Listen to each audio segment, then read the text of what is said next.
가나안에서 정착하며 살아가게 된 이스라엘 백성들에게 가장 중요한 것이 있습니다. 그것은 바로 누가 이스라엘 백성들을 다스리느냐는 것입니다. 하나님께서 이스라엘 백성들을 부르셨을 때에 하나님께서 이스라엘 백성의 왕이 되시겠다 하셨습니다. 그러니까 이스라엘 백성은 누구의 백성입니까? 하나님의 백성입니다. 그래서 이 사사기의 말씀을 보면 누가 이스라엘 백성을 다스리고 있는가? 여기에 관심이 있습니다.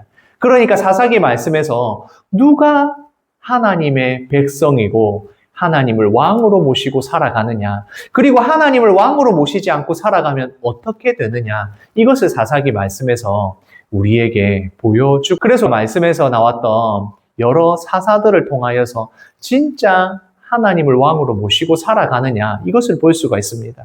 기드온이 용맹하게 300명의 용사만으로 수십만의 군사들이 물리쳤을 때에 기드온을 이스라엘의 백성들이 왕으로 섬기려고 합니다. 당신밖에 없습니다. 당신이 왕이 되셔야 합니다.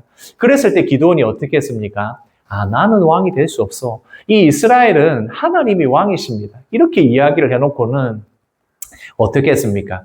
금으로 된 에봇을 만들어서 그 금으로 된 에봇을 자기가 살고 있는 고향에 놔두어서 꼭 하나님이 하셔야 할, 왕으로서 하셔야 할 재판을 기드온이 하게 됩니다. 그러니까 자기는 왕이 되지 않겠다라고 했지만 실제적으로 보면 왕이 하는 역할을 했다는 것입니다. 그리고 기드온의 아들 중에서 이제 아비멜렉이 자신이 진짜 왕이 되려고 합니다. 가시나무와 같은 아비멜렉이 좋고 멋진 나무들이 있는 것을 다 없애버리고 자기가 왕이 되려고 했습니다. 진짜 스스로 왕이 되었고 자기의 배다른 형제들을 죽이고 나중에는 어떻게 됩니까?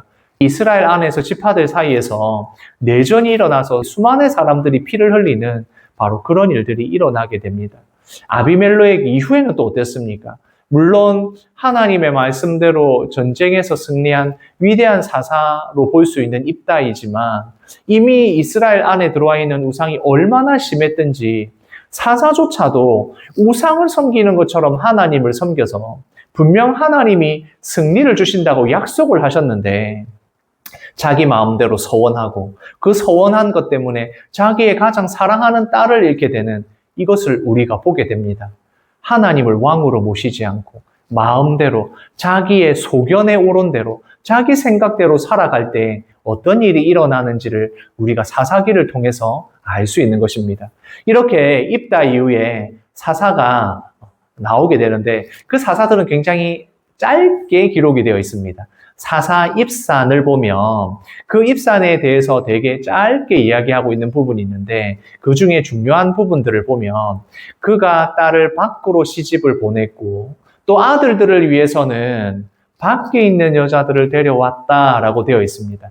이것은 무슨 말이냐 하면 그 당시에 보면 다른 나라와 나라들 사이에서 민족과 민족 사이에서 전쟁이 없이 화친을 맺기 위해서 자신들의 딸을 보내고 공주를 보내고 왕자를 보내서 서로 결혼을, 그러니까 정략 결혼이죠. 그것을 통해서 서로 싸우지 않고 평화를 도모하려는 그런 일들이 많이 있었습니다. 그러니까 이 사사 입단이 세워져서 한 일이 무엇이냐? 이스라엘의 평화를 위해서 딸들을 시집 보내는, 그러니까 정략 결혼을 통해서 이스라엘의 평화를 가져왔다라고 볼 수 있는 것입니다. 그것이 역사적으로 볼 때에는 그럴 수 있겠다라고 생각을 할 수 있지만 지금 입산이 한 게 어떤 것입니까? 하나님께서 원하지 않으시는, 분명 하나님을 믿고 하나님을 섬기면 하나님이 평화를 주시겠다라고 했는데 이 사사 입산이 어떤 일을 하고 있습니까? 정략적으로 결혼을 해서 하나님이 원하시지 않는 우상을 섬기는 자들과 함께 결혼을 하는, 통혼을 하는 것을 보게 됩니다. 이게 왜 문제가 됩니까? 그러면 가나안에 있는 문화들, 그리고 그 지역에 있는 우상들이 당연히 이스라엘 안에 들어올 수밖에 없는데 바로 그 일을 했다는 것입니다. 그 이후에 나오는 사사 압돈도 보면 아주 짧게 기록이 되어 있습니다. 그런데 그 압돈의 그 특징을 보면 아들 40명이 또 손자 30명이 있었는데 전부 다 어린 나귀를 타고 다녔다라고 되어 있습니다. 이 말이 무슨 말인지 이전에 사사기 말씀을 하면서 제가 말씀을 드렸습니다. 나귀를 다 타고 다닌다, 이 말은 지금으로 이야기하면 전부 다 외제차를 가지고 있어서 외제차를 타고 다니더라는 이야기입니다. 그러니까 지금 사사 압돈이나 앞에 나왔던 사사 입산이나 마찬가지로 비슷하게 이스라엘을 다스렸는데, 그렇게 다스리니까 다른 나라들하고 전쟁이 없을 것 아닙니까? 그러니까 나라가 평온했고 이스라엘 안에 부유해져서 다 외제차 타고 다니는 그런 풍요로운 사회였다라는 걸 이렇게 표현을 하고 있는 것입니다. 그런데 만약 진짜 이것이 이스라엘 나라가 잘 살고 있는 것이라면 이 두 사사에 대해서는 아주 기록을 길게 해야 되지 않습니까? 우리의 역사를 보면 훌륭한 사람들, 훌륭한 지도자가 있으면 거기에 대해서 기록을 많이 해놓지 않습니까? 그런데 지금 사사기에서는 이렇게 잘 살게 된 이 사사들에 대해서는 아주 짧게 기록을 하고 있습니다. 우리가 잘 다스린다는 것은 나라가 부유하고 평온하고 나라가 부강해지면 그 다스리는 사람들, 지도자가 잘 다스리는 훌륭한 지도자입니다. 그런데 사사기에서는 그런 사사들에 대해서는 아주 짧게 기록을 합니다. 왜 그렇습니까? 하나님을 떠난 부유함, 하나님을 떠나서 잘 사는 것은 결국에 이스라엘에게는 고통이 되기 때문이고, 결국에는 이것이 이스라엘을 망하게 하는 길이기 때문에 하나님을 떠난 부유함에 대해서 하나님께서는 그 사사들에 대해서 길게 기록을 하지 않게 하신 겁니다. 즉 다시 말해서 하나님이 우리에게 관심을 가지고 있는 것은 무엇이냐? 물론 하나님께서 주시는 복으로 잘 되고 부유하고 부강한 건 있습니다. 그러나 하나님이 우리에게 원하시는 것은 바로 이것입니다. 같이 읽겠습니다. 하나님을 경외하며 사는 삶. 하나님은 우리가 하나님을 경외하며 살아가기를 원하십니다. 하나님의 말씀을 지키며 사는 삶 가운데 하나님이 주시는 복이 있는 것입니다. 하나님을 떠나서 잘 되고 하나님을 떠나서 부유하고 하나님의 말씀을 지키지 않는데도 잘 살아간다면 그것은 결국엔 불행이 되고 그것이 고난이 되고 어려움이 되는 것입니다. 그래서 하나님을 경외하며 살아가는 삶을 가르치기 위해서 사사기에 말씀이 있는 것입니다. 자신이 왕이 되려고 하고 하나님을 떠나 살아갈 때에 어떤 일이 일어나는지를 알려주는 것입니다. 지금 앞에 있는 사사들로 인해서 나라가 잘 살아가게 된 것 같지만 결국에는 어떻게 되느냐? 이스라엘 백성들은 다시 고통을 받게 됩니다. 말씀을 같이 읽겠습니다. 이스라엘 자손이 다시 여호와의 목전에 악을 행하였으므로 여호와께서 그들을 40년 동안 블레셋 사람의 손에 넘겨주시니라. 정략 결혼을 하고 그리고 나라에 아주 평화롭기 위한 여러 가지 일들을 통해서 정치를 잘해서 사사들을 통해서 나라가 부강해지고 잘 된 것 같지만 결국엔 하나님을 떠나 우상을 섬기는 일들로 인해서 결국엔 다시 블레셋으로 인해서 고통당하게 되는 것입니다. 하나님을 떠나게 되면 하나님을 온전하게 섬기지 않으면 결국에는 이런 고통이 이스라엘 안에 들어올 수밖에 없는 것입니다. 그래서 하나님께서는 다시 사사를 세워서 이 일들을 해결하기를 원하셨습니다. 그런데 이제 이번에 세워질 사사는 우리가 잘 알고 있는 사사인데 이 사사를 세우실 때 하나님께서 아니 사사들이 지금 보니까 하나님의 말씀대로 이 이스라엘 백성들을 가르치고 다스려야 되는데 사사조차 이게 제대로 안 되니까 안 되겠다. 그러면 태어날 때부터 준비를 시켜야겠다. 하나님께서는 그래서 이제 태어나게 될 사사를 나실인으로 키우게 하십니다. 이 나실인으로 키우기 위해서 마노아라고 하는 이 사람의 집안에 아이를 갖지 못한 이 집에 한 아이를 주시겠다는 약속으로부터 사사를 세울 준비를 하십니다. 이 나실인이라고 하는 것은 무엇이냐 하면 하나님 앞에 자발적으로, 여기서 중요한 것이 무엇이냐면 자발적으로입니다. 스스로가 하나님 앞에서 내가 구별된 삶을 살겠습니다 라고 서약을 하고 살아가는 것을 나실인이라고 합니다. 이 나실인은 자기가 정한 기간만큼 구별된 자로 살아갈 수 있었는데 이렇게 하나님께서는 아예 태어나면서부터 구별된 헌신된 사람으로 세워서 이 사람을 사사를 세우고 이스라엘을 구원하시겠다라고 작정을 하신 겁니다. 그래서 마노아의 집에 아이가 태어날 것이니 그 아이를 나실인으로 키워라 라고 하시는 겁니다. 이 나실인으로 키우라고 하시면서 나실인이 어떤 것을 해야 되느냐, 어떤 것을 금하고 살아가야 하느냐라고 하면 바로 포도주와 독주를 금하고, 여기서 포도주라고 되어 있지만 거기 말씀에서 보면 어떻습니까? 포도나무에서 나오는 어떠한 것도 먹지 않는다라고 되어 있습니다. 이것을 우리가 포도주나 독주라고 생각하고 포도나무에 나오는 이렇게 생각을 하면 그럼 포도 안 먹으면 되고 포도주 안 마시면 되지, 이렇게 생각을 할 수 있지만 당시에 이 포도주는 물이 귀하고 마실 물이 귀한 그 이스라엘에 마실 수 있는 음료수 같은 겁니다. 그러면 이게 무슨 말이냐? 나신으로 구별되었으니 너는 콜라와 사이다와 음료수를 먹지 말고 너희가 먹을 수 있는 간식들, 이런 여러 가지 과자나 음식들을 너희가 금해야 된다는 것입니다. 그러니까 나실인이라는 것 참 쉽지 않은 것입니다. 그뿐만 아니라 하나님께서 나실인으로서 태어날 아이에게 머리카락을 자르지 않도록 했습니다. 머리를 길게 길고 있는 것을 보면 저 사람이 나실인이구나 라고 알아볼 수 있도록 머리를 자르지 않고 길게 길도록 했습니다. 또한 어떤 것이 있냐면 죽은 시신을 만지지 못하도록, 시체를 만지지 못하도록 했습니다. 그래서 제사장의 법에서 나오는 것처럼 이 죽은 시신을 만질 수가 없는데 어느 정도까지냐? 자신의 부모가 죽어도 그 장례식에서 그 죽음을 만질 수 없다는 겁니다. 그만큼 나신으로 구별되게 살아서 하나님의 사사로서 세워질 사람을 세우겠다는 것입니다. 우리가 하나님을 경외하며 살아간다는 삶이 어떤 것인가? 예수님께서 우리에게 말씀하셨을 때 너희는 세상의 빛과 소금이다 라고 하셨습니다. 이 빛과 소금이 된다라는 것은 우리가 하나님을 믿기 때문에 우리가 온전히 모든 자유를 다 누릴 수 있는데, 내가 살아가는 삶에서 내가 마음대로 살아갈 수 있지만 그 자유를 제한하고 그 자유를 제한함으로 다른 사람들을 위하여 사는 것이고 하나님을 위하여 사는 것이 바로 하나님을 경외하며 사는 빛과 소금의 역할을 감당하는 삶을 살아가는 것입니다. 바울 사도는 그것에 대해서 덕을 세우기 위하여 너희가 살아가라 라고 했습니다.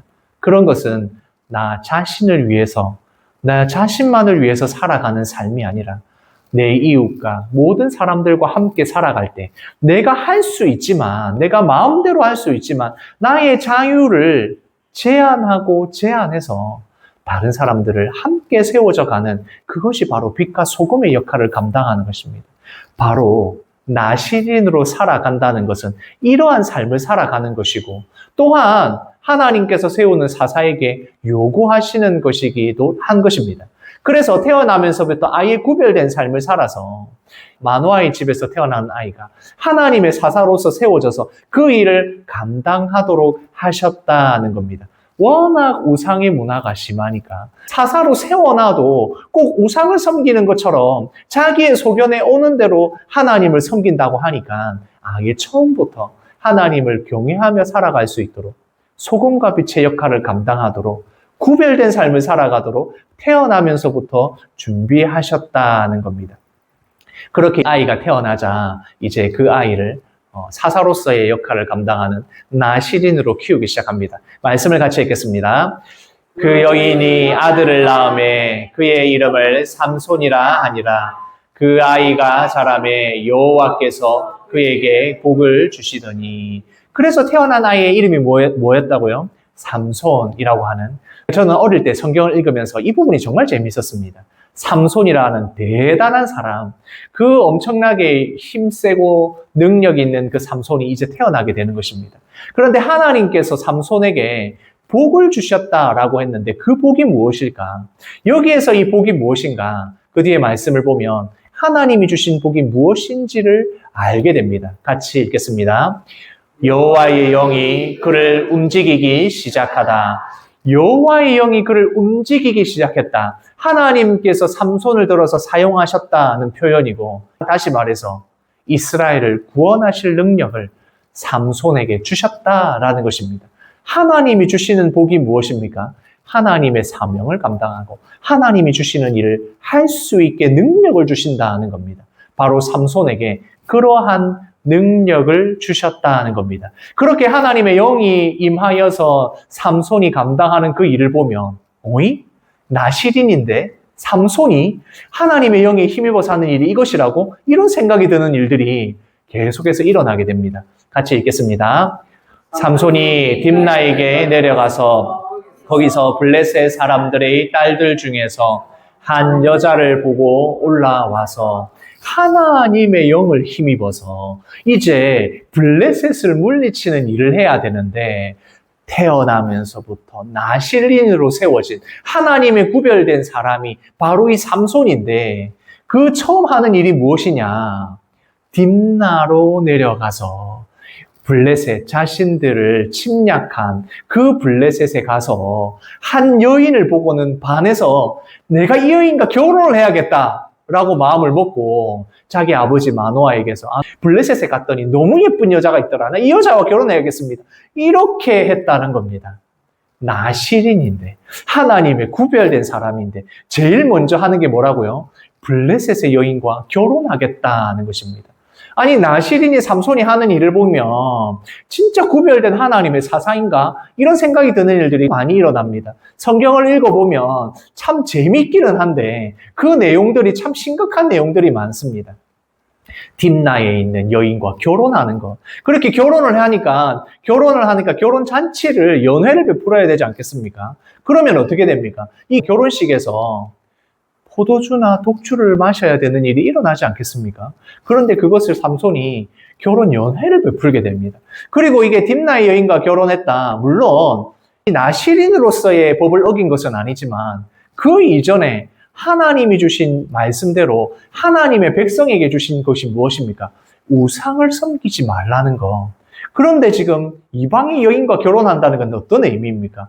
우상을 섬기겠다는 거 아닙니까? 우상이 문화 안에 들어가겠다는 거 아닙니까? 지금 그렇게 되는 겁니다. 또한 나실인으로 뭘 하면 안 됩니까? 시체를 만지면 안 됩니다. 그런데 이 사자를 결혼식을 위해서, 결혼하기 전에 딥나에 있는 여인을 만나기 위해서 자기 부모와 함께 길을 가다가 사자를 만납니다. 그 사자를 찢어 죽이고 그 찢어 죽인 사자에게 꿀벌이 생겼을 때 거기에 벌집이 생기고 꿀이 생기니까 그것을 채취해 옵니다. 시신을 만지는 일을 나실인이 했다는 겁니다. 그러니까 이게 지금 나실인인 삼손인데 하는 것을 보면 진짜 나실인으로 살아가나? 라고 하면 그런 모습이 하나도 보이지 않습니다. 그러나 우리가 이렇게 생각을 할 수 있습니다. 삼손이 힘이 세고 능력이 있지만 혼자서 이 블레셋과 상대를 해야 되니까 블레셋의 안으로 침투해서 이 위장 결혼을 해가지고 이 블레셋을 물리치기 위해서 한 것이 아닌가, 이렇게 생각을 할 수도 있습니다. 그러나 말씀을 보면 그렇지 않습니다. 같이 한번 읽어보겠습니다. 한 여자를 보았사오니 이제 그를 맞이하여 아내로 삼게 하소서. 여기서 보면 한 여자, 그 여자, 아내로 이렇게 이야기를 하는 그 표현들을 보면 삼손이 원어적으로 봤을 때 이 여인에게 완전 푹 빠졌다라는 의미를 주기 위해서 굉장히 강조하여서 여러 번 이야기를 합니다. 내가 그 여자를, 내가 그 여인을, 내가 그 사랑하는 사람을 내 아내로 맞이하겠습니다. 이렇게 이야기를 하는 겁니다. 그러니까 나실인으로서, 하나님의 백성으로서 살아가는 모습이 아니었다는 것입니다.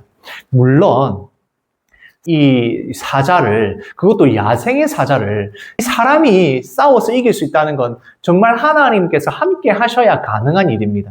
지금 우리나라랑 다르게 그 이스라엘은 그렇게 습하지가 않으니까 이 사자가 죽어 있으면 거기가 건조해져서 말라서 그렇게 뭐 꿀벌이 와서 생기기도 한답니다. 그렇게 거기서 죽은 사자의 시체를 만지는 것은 나실인으로서 생각할 수 없는 일이었다는 겁니다.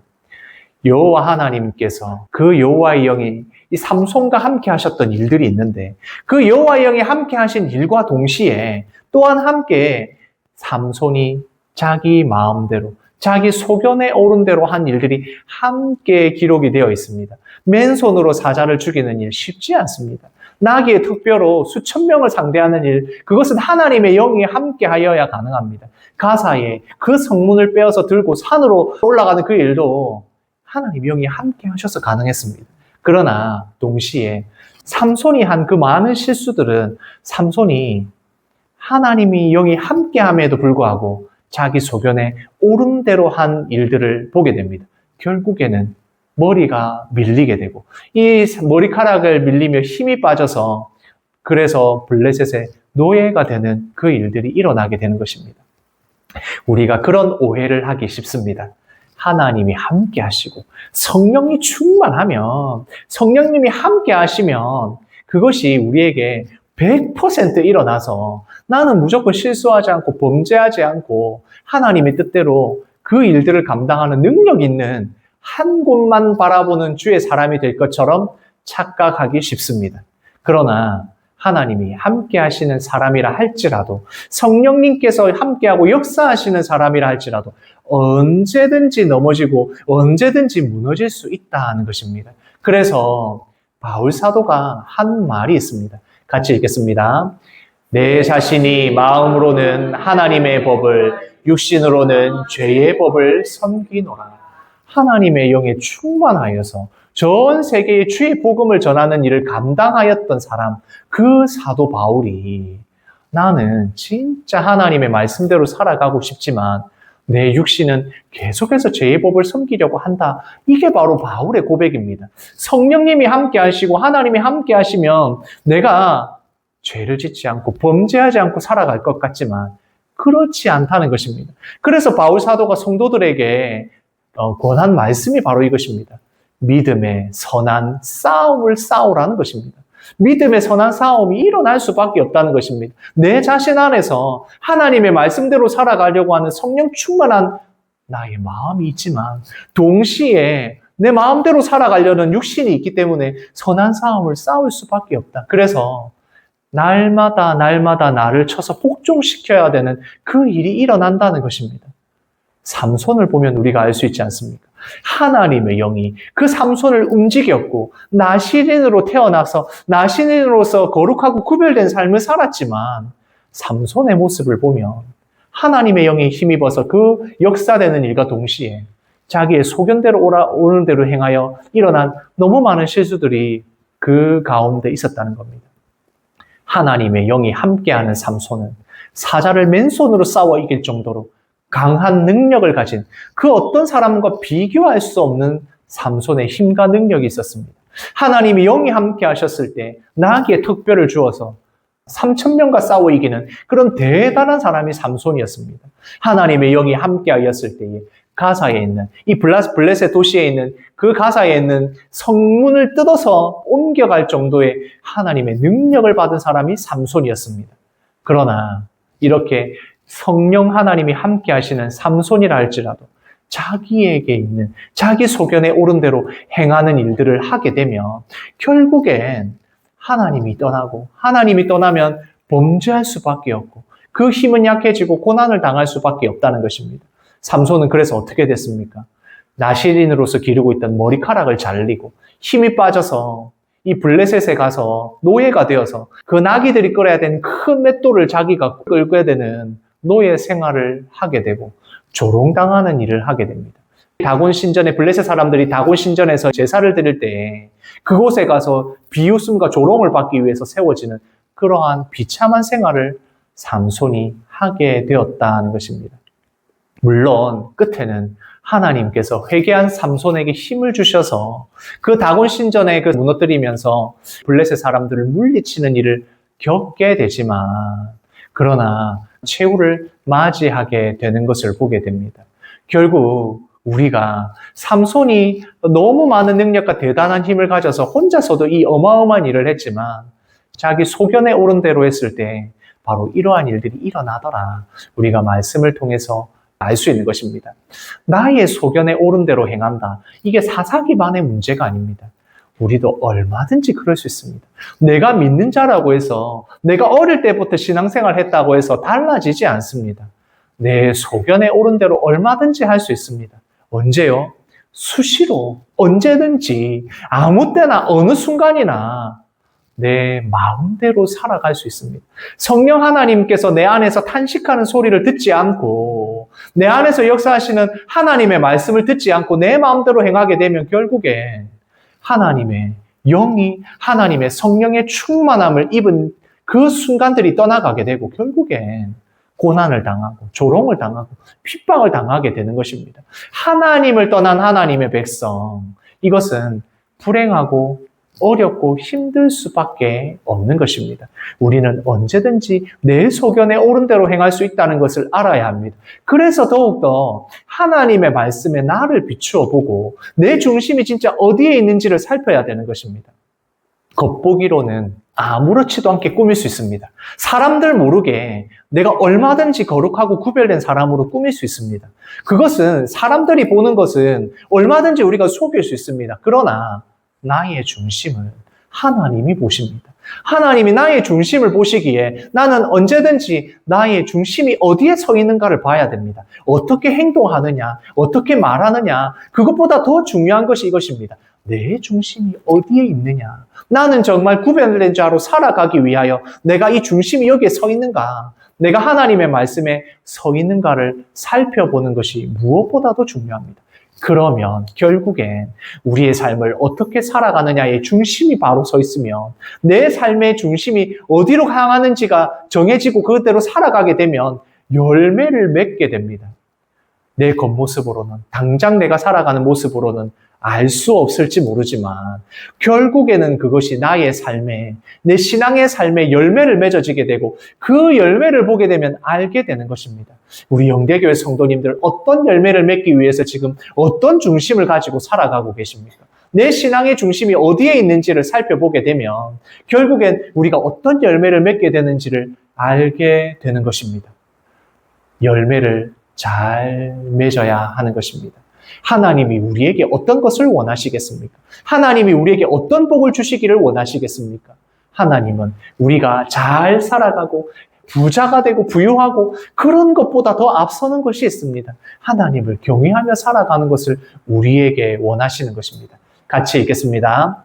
하나님은 나에게 구별된 삶을 원하십니다. 하나님은 나에게 구별된 삶을 살아가기를 원하십니다. 나의 중심이 온전히 하나님을 향하여 있기를 원하십니다. 하나님께로 온전히 내 마음이 있고 하나님의 말씀을 지켜 행함으로 구별된 삶을 살아가시고 그 구별된 삶을 살아가실 때에 삶의 열매를 맺는, 신앙의 열매를 맺는 우리 영대교회 성도님들 되시기를 소원합니다. 아멘.